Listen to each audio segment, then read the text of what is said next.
राजा हुए खड़वांग, और खड़वांग के पुत्र हुए दीर्घबाहु, ये भी राजा हुए। और दीर्घबाहु के पुत्र हुए रघु, ये भी राजा हुए। ये सभी चक्रवर्ती सम्राट रहे। और रघु के हुए आज, और राजा आज के हुए राजा दशरथ। और राजा दशरथ के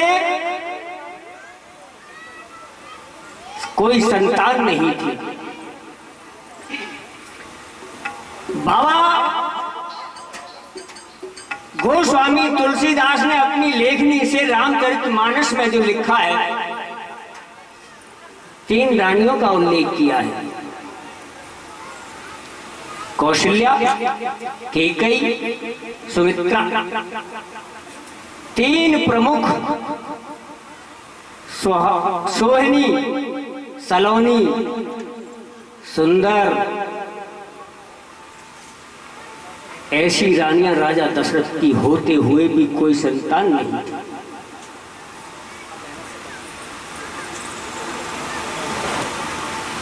देखिए, चक्रवर्ती सम्राट हो, सब कुछ होने के बावजूद भी कोई संतान ना हो, बड़े दुख की बात है। एक दिन राजा दशरथ दर्पण में अपना चेहरा देख रहे थे तो कनपटी के पास श्वेत बाल नजर आया। उन्हें समझते देर नहीं लगी कि अब चौथा फन शुरू हो गया है। अब उनको चिंता लगने लगी कि कोई संतान है नहीं, क्या किया जाए। गुरु वशिष्ठ जी को बुलवाया है और उनसे विचार विमर्श करने लगे नाना प्रकार से।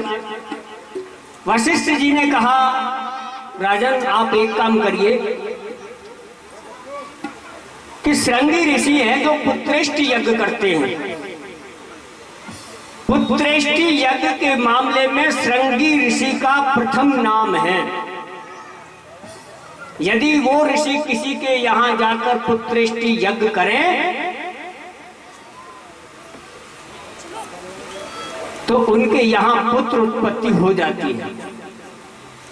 ऐसे ऐसे ऋषि हुए हैं जिनका तप बल, योग बल, साधना बल इतना महान था, वो लेते देते कुछ नहीं थे, केवल समाज का कल्याण करते थे। उन्हें कोई किसी प्रकार का लालच नहीं था। मेरे बहन भाइयों,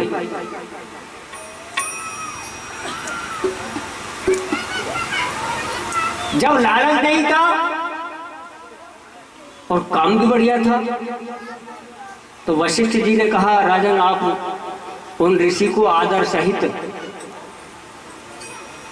एक दिन चलो बुला करके लाते हैं।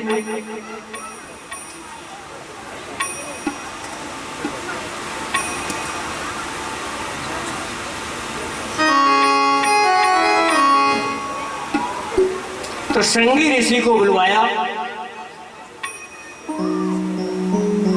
और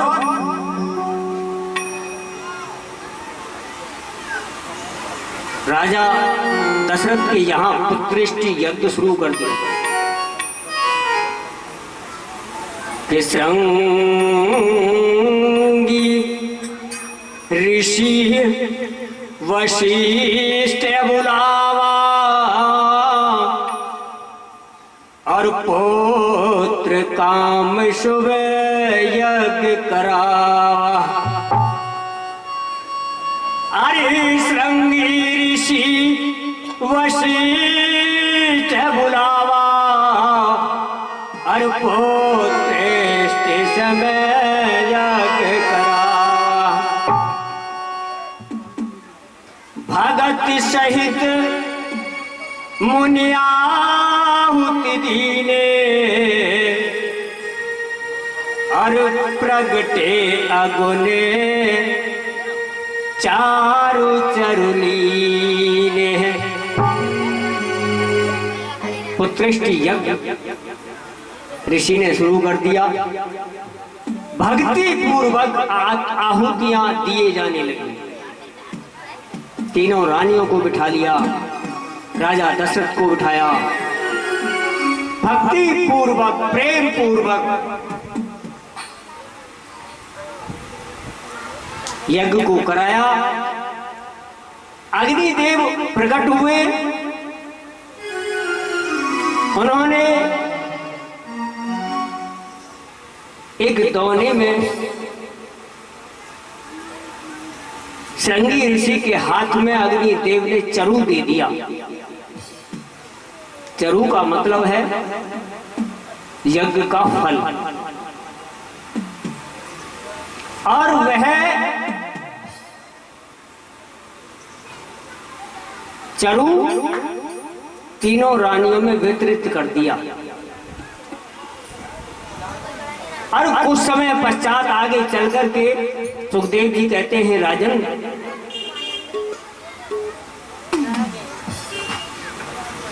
तीनों रानियों के संतानें हुई। कौशल्या के भगवान राम और कैकेयी के भरत और सुमित्रा के लखन और शत्रुघ्न। फिर क्या था, राजा के यहाँ चहल पहल हो गई, खुशियां आ गईं, सिद्धियां भी वहीं आकर के अटखेलियां खेलने लगी। माता अपने पुत्रों को देखकर बड़ी हर्षित होती हैं। इधर राजा भी बड़े हर्षित होते हैं कि चलो देर से ही सही संतान आई तो सही, प्रभु प्रसाद से, ऋषि के प्रसाद से। महात्माओं में बड़ी ताकत होती है, संत दूसरे का भला ही करते हैं। और आगे चल करके कुछ समय पश्चात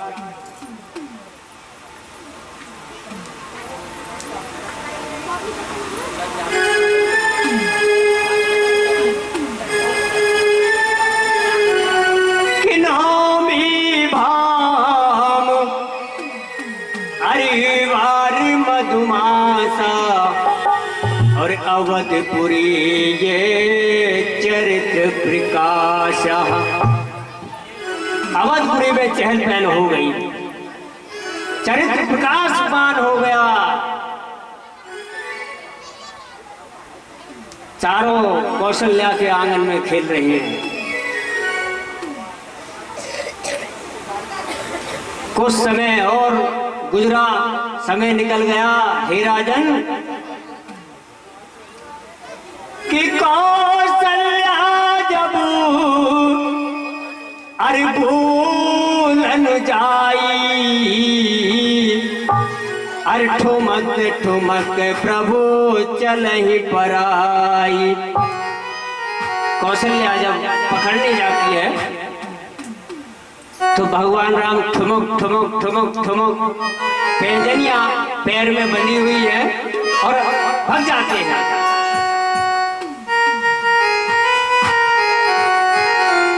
कि जन्म चारों भैया, उठा लीजिए हाथ, अवध में बाजे भैया। क्या कहना है सही भक्तों ने?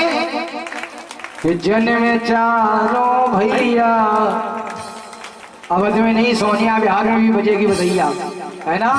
तो उठाओ दोनों हाथ लंबे करके। अर्जन में चारों भैया, अवध में बाजे बधैया।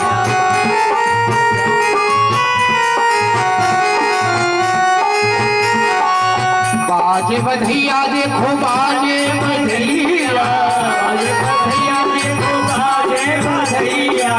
बाजे बधैया देखो बाजे बधैया, जन में चारों भैया, अवध में बाजे बधैया।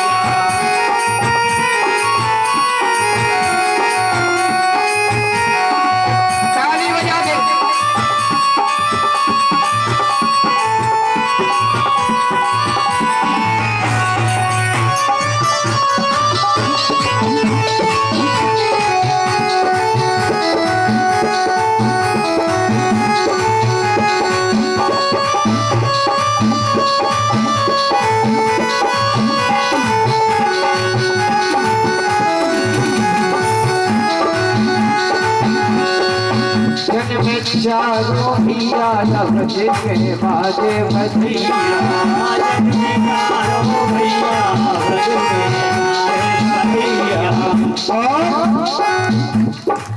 माता कौशल्या खुशी मनावे जिन माताओं को खुशी है वो एक बार दोनों हाथ करने सीधे और जितने भी दशरथ बैठे हैं सोचने में माता कौशल्या खुशी मनावे खुशी मनावे मैया खुशी मनावे और दशरथ जी क्या कर रहे हैं दशरथ बाटे रुपैया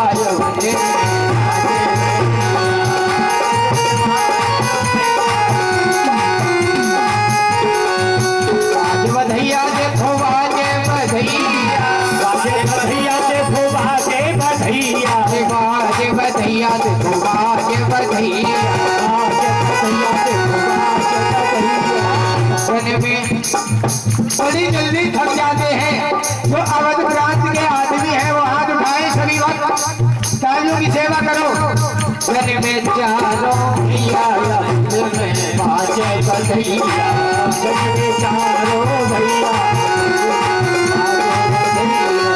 बाजे बधैया देखो बाजे बधैया बाजे बधैया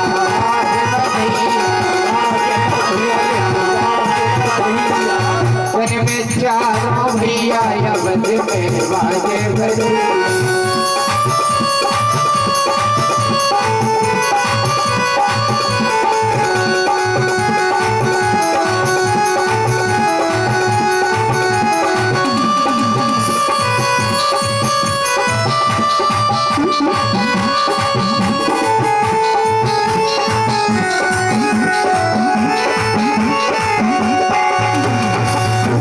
बधैया बाजे बधैया देखो बाजे बधैया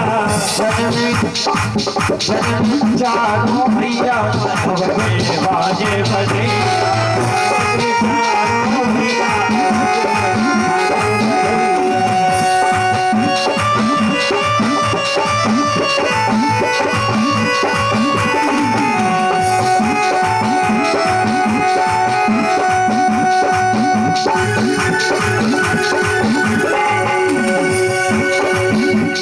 सुमित्रा भी खुशियाँ मनावे माता सुमित्रा भी खुशियाँ मनावे माता के गई भी खुशियाँ मनावे माता के गई खुशियाँ मनावे और हाथ उठाइए श्री भक्त दशरथ बाटे में ठैया या बजे में बाजे बजैया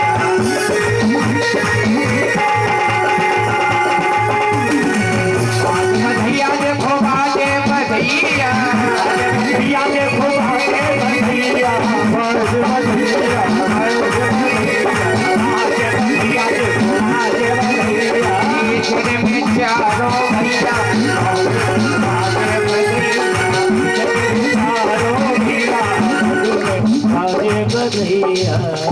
देखो माता कौशल्या तो बड़ी खुशी मना रही लेकिन दशरथ जी ऐसे कंजूस बैठे सही में क्या बताएं अरे इतने में तो कम से कम 2-4-10,000 रुपया बरस जाते है यहाँ तो 1 रुपये को हिलो ना और चले में चारों भैया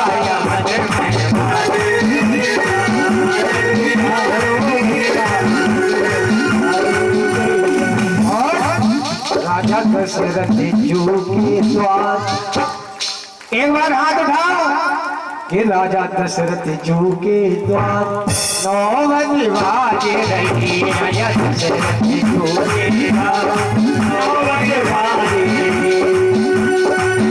राजा दशरथ जी के द्वार 9 बाजे रही राजा दशरथ बाज रही 9 बाजे रही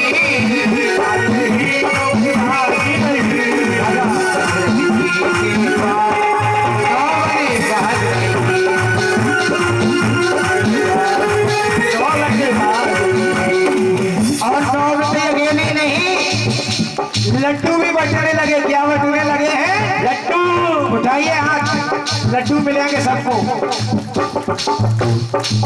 राम लला प्रगटे भैया, एक बार ये दो कि राम लला प्रगटे भई आज अवध में लड़ुआ बटे। का बटे? लड़ुआ। अभी आवे भी बटेंगे। सोनिया बिहार में चिंता मत करो, मुंह में पानी ना आ जाए, ठीक है? उठाइए हाथ और लड्डू बटे दो कि राम लला प्रगटे भई आज अवध में लड़ुआ बटे।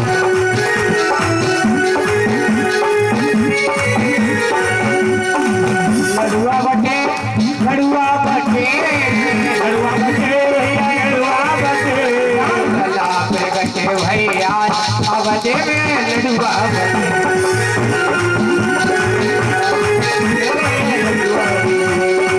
कृष्ण कस्तूरी की भर दो तलैया, भर दो तलैया। कृष्ण कस्तूरी की भर दो तलैया, भर दो तलैया, भर दो तलैया और बांटो मिठाइयाँ, भर दो तलैया बांटो मिठाइयाँ। अरे मोहरों की कर दो बौछार। काई की कर दो बौछार? मोहरों की। मोहरे पहले सोने की मोहरें चला करती थी हैं। सोनिया बिहार में तो कागज की मोहरें भी नहीं दिखाई दे रही। जय हो बाबा जी, मैं तो यही से परेशान हूँ। इतनी दूर से आया हूँ मथुरा से के घर में के आओ तो कुछ लेके। अरे मोहरों की भर दो, मोहरों की कर दो बौछार अवध में लड़ुआ बटे।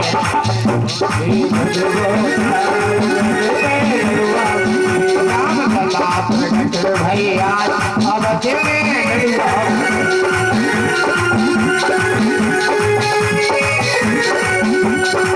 बटे, लड़ुआ बटे, लड़ुआ बटे, लड़ुआ बटे। एक बार वो हाथ उठाएंगे जिनको भगवान श्री राम के जन्म की खुशी है।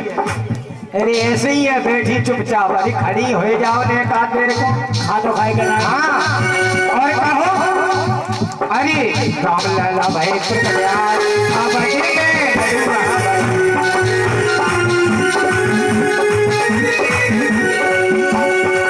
सोमन दूध की खीर बनाओ, दूध की खीर बनाओ, मेवा केसर खूब मिलाओ, मेवा केसर खूब मिलाओ।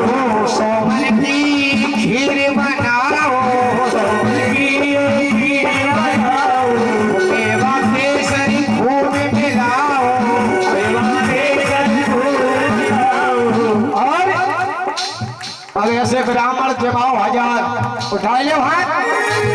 अरे साधु ब्राह्मण जमाओ 1000 अवध में लड़ुआ बटे।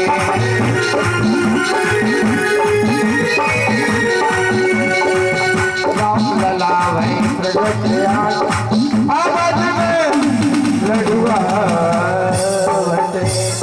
प्रेम से कह दो प्रभु श्री रामचंद्र भगवान की जय। जय जय श्री राधे श्याम।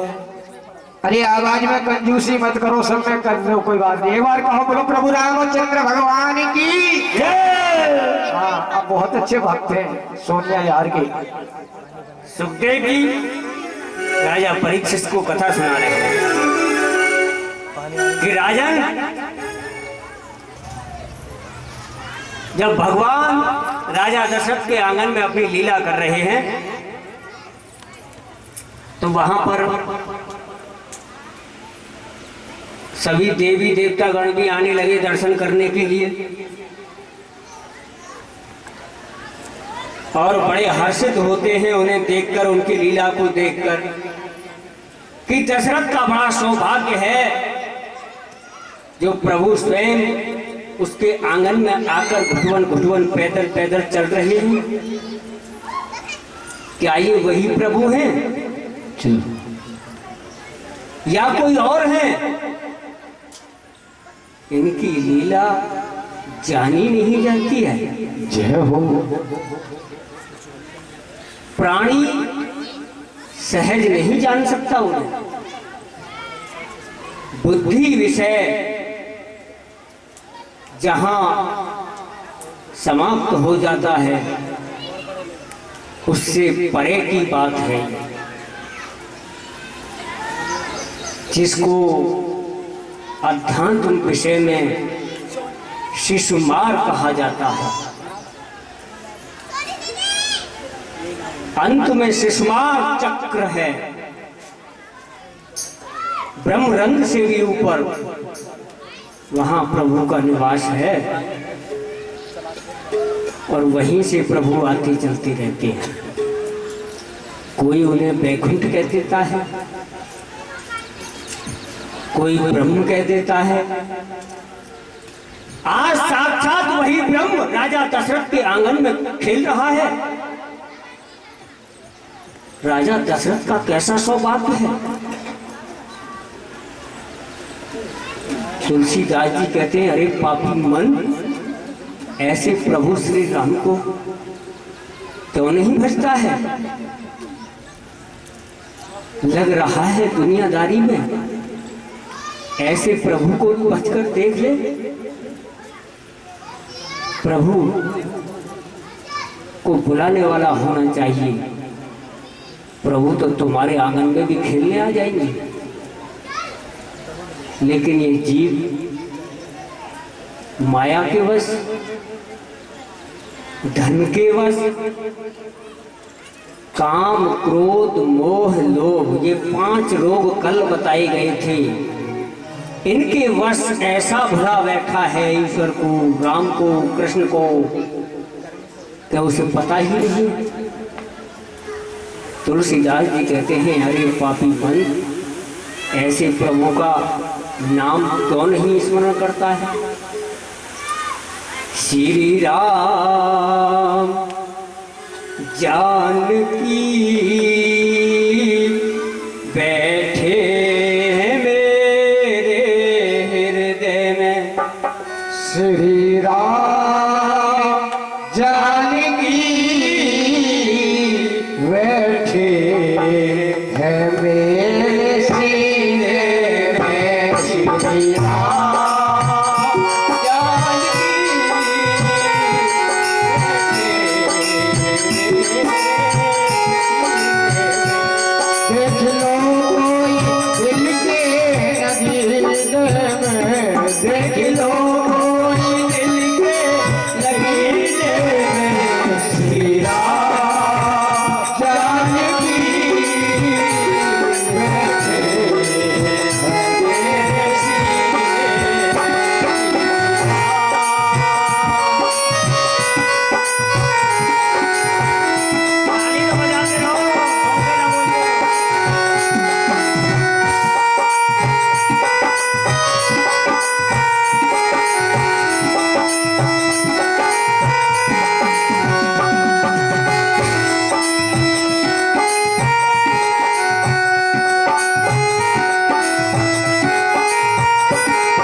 श्री राम जानकी बैठे हैं मेरे सीने।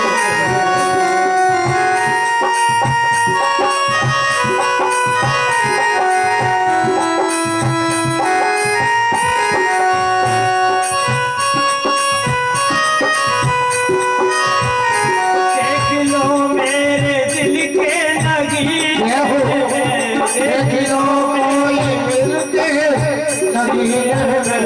श्री राम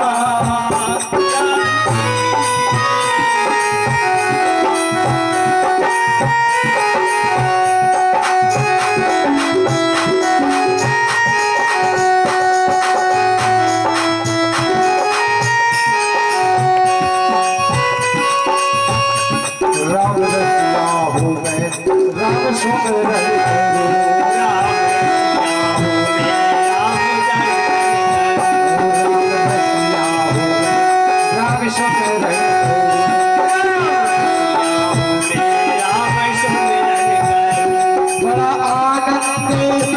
बड़ा आनंद है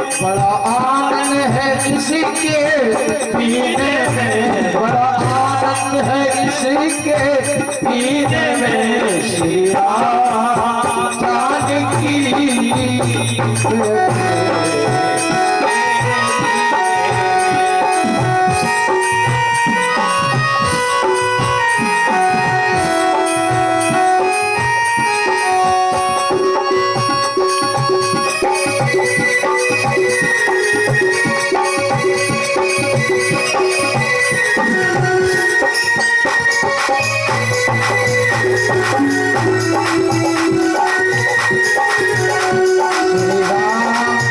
जानकी।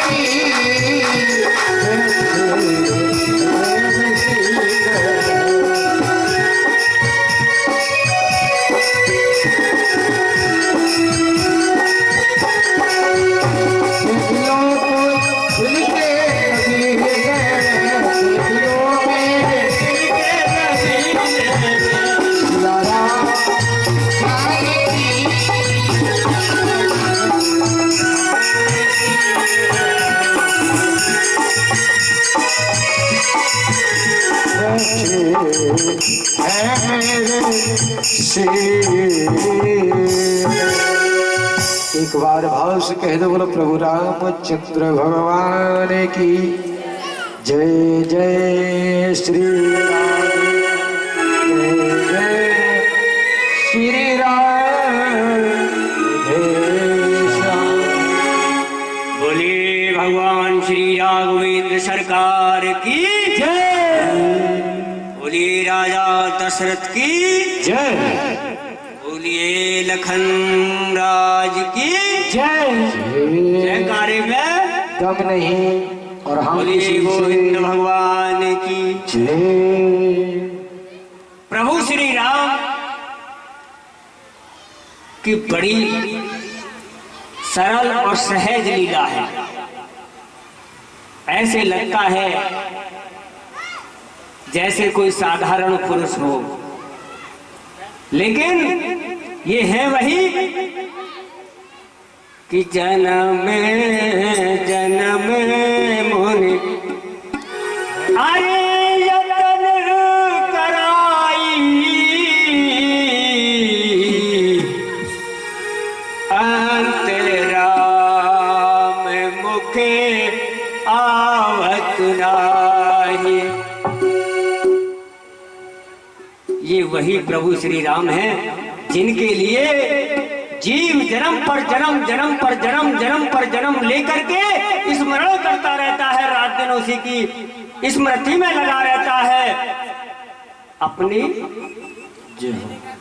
बेड़ा पार करने के लिए। आज वही श्री राम प्रभु राजा दशरथ के आंगन में अटखेलियां कर रहे हैं। पूरा राज समाज हर्षित है। कुछ और बड़े हुए, समय बीता। सुखदेव जी कहते हैं, राजन ऐसे पुत्र ना किसी के हुए हैं और ना होंगे। जब लगभग 16-17 वर्ष की आयु हुई तो प्रातःकाल अरे उठ के रघुनाथा, अरे मात पिता गुरु नावै माथा, अरे आय सुमाग करहि पुर काजा, अरे देख चलते हर्षत मन राम। अपने बच्चों के चरित्र देखकर राजा दशरथ मन में बड़े हर्षित होते हैं। माताएं भी हर्षित होती हैं। उनको किसी ने बताया नहीं है कि तुम पिता के या माता के चरण छुओ। जब परिवार में शुरू से ही संस्कार चले आते हैं तो बच्चे भी संस्कारवान ही पैदा होते हैं। बताना नहीं पड़ता है उनको, वो देख करके हो जाते हैं। मेरे बहन भाइयों, अभी कल परसों की बड़ी एक आश्चर्यचकित बात है। मेरे पास दिए हुए ईश्वर के 2 पुत्र हैं, कन्या रत्न कोई है नहीं। मैंने किसी ब्राह्मण, गरीब ब्राह्मण की कन्या को गोद लिया, उसको मैं लाया लगभग 1.5 साल की, और अब उसकी आयु है लगभग 4 के करीब। और स्कूल जाती है। परसों की बात में कथा को चल रहा था,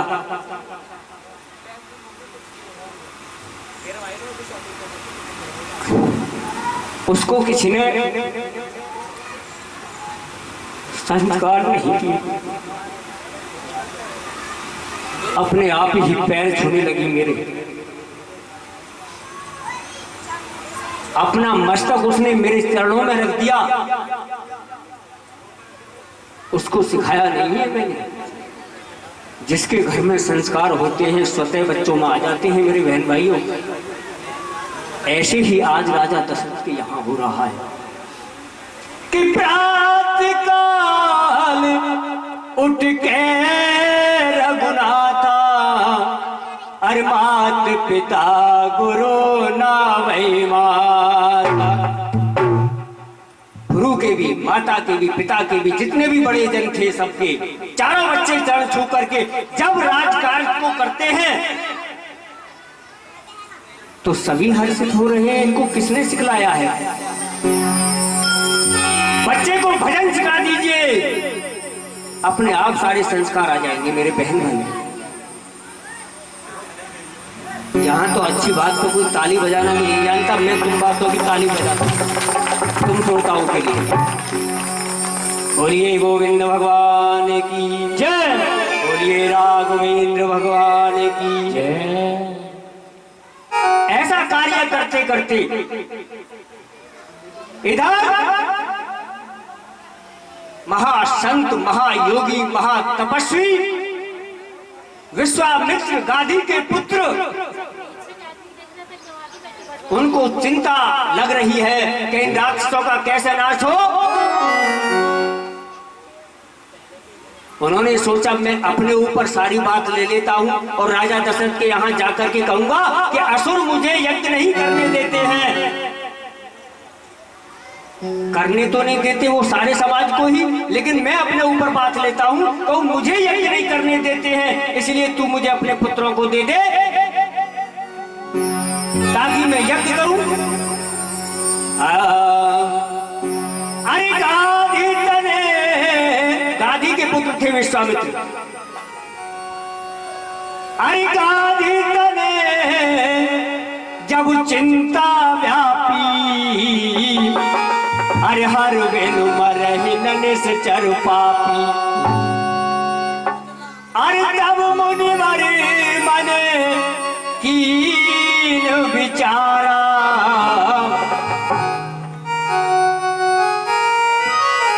अरे प्रभु अवतर हरण मैवारा। गादी के पुत्र विश्वामित्र ने सोचा अब भगवान राम आ चुके हैं पृथ्वी पर राजा दशरथ के यहाँ, अब मुझे उन्हें लेने के लिए चलना चाहिए। मैं सारी बात अपने ऊपर लेता हूँ कि राक्षस मुझे यज्ञ नहीं करने देते हैं। विश्वामित्र जी जब अयोध्या नगरी के बाहर पहुंचे तो राजा दशरथ को पता लगा कि महर्षि विश्वामित्र आ रहे हैं। मुनि वशिष्ठ को साथ लेकर बाहर की तरफ ही चल दिए। अयोध्या के बाहर आकर के उनका हाव भाव किया, स्वागत किया और उनके चरणों में दंडवत प्रणाम किया लौट करके।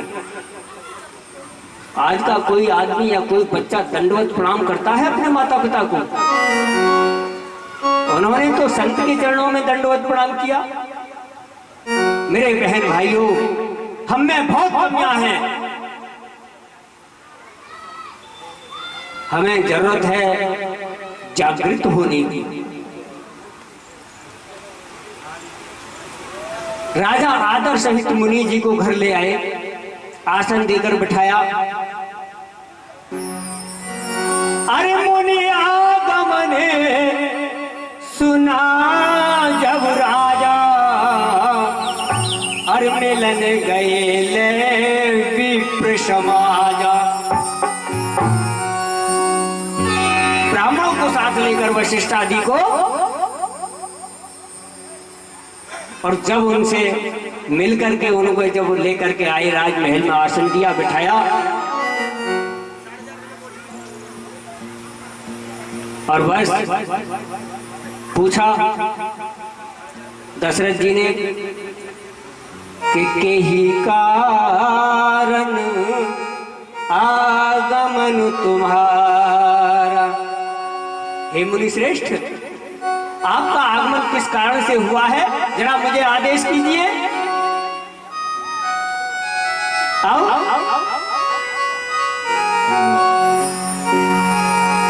मुनि ने कहा, राजा दशरथ सोच लो, मैं जो मांगू वो दे दोगे? तो हाँ दे दूंगा महाराज, ये आपका ही तो सब महल दुशाला ये सब। ये बता दिया जो यहीं रह जाता है। कौन सा? अरे रहना नहीं देश वीराना है, अरे रहना नहीं देश वीराना है, ये संसार कागज की पुड़िया, अरे आग लगी जल जाना है कहीं? सब यही रह जाएगा, या तो जल करके राख हो जाएगा या मिट्टी रह जाएगा। राजा दशरथ ने ऐसा ही सोचा कि वो राजमहल कोई 10-20 2-4 गांव मांगेंगे, दे दूंगा। मुनि ने कहा, समझ लो, सोच लो क्या मांग रहा हूं। राजा दशरथ ने कहा, मैं वचन देता हूं कि रग कुल रीत है, अरे सदा चली आई, जय हो प्राण जाए पर वचन न जाई। हे मेरे बहन भाइयों, अभी वचन देकर यह जीव ऐसा है, अभी पलट जाता है, नहीं है? लेकिन मर्यादा पुरुषोत्तम थे, रघु के कुल में आए हैं, अज के कुल में आए हैं, राजा दशरथ के कुल में आए हैं, कि जिसमें वचन दे दिया जाए उससे मुकर नहीं सकते, चाहे मृत्यु हो सकती है। राजा दशरथ ने कहा, हे मुनिश्रेष्ठ, मैंने वचन दिया आपको,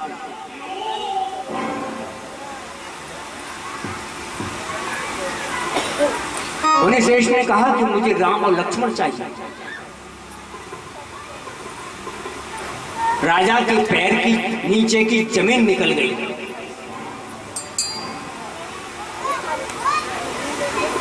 राजा ने कहा, इससे तो ऋषिवर मेरे प्राण ही मांग लेते तो ही ठीक था। मैंने बुढ़ापे में ये पुत्र पाए हैं और इनको भी आप लिए जा रहे हैं।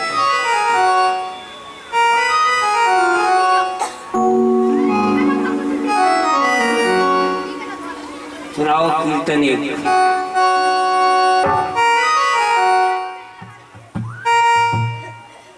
आइए सेवा, तालियों की सेवा करते हुए, मैं जपू सदा तेरा नाम दयालु। क्या करना है? दयालु को कृपा करो। क्या कहें? कृपा करो। हाँ, मैं जपू सदा तेरा नाम दयालु, कृपा करो।